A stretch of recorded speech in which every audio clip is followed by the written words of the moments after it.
গ্রামের একেবারে শেষ প্রান্তে একটা পুরনো শ্মশান, যেখানে বহু বছর ধরে কোনো চিতা জ্বলেনি।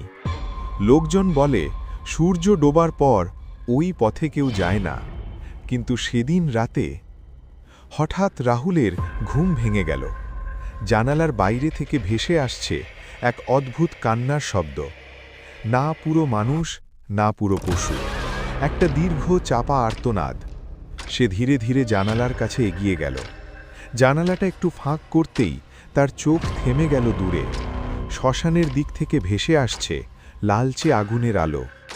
কিন্তু আজ তো গ্রামের কেউ মারা যায়নি, তাহলে আগুন জ্বলছে কিভাবে? হাওয়া হঠাৎ ঠান্ডা হয়ে উঠল। তার কানে খুব আস্তে একটা ফিসফিসানি, এসো। রাহুলের বুকের ভেতর কাঁপন ধরল, কিন্তু অজানা এক টান তাকে ডাকছে। সে ঠিক করল আজ রাতেই সে যাবে শ্মশানে, আর হয়তো এই সিদ্ধান্তই বদলে দেবে তার পুরো জীবন।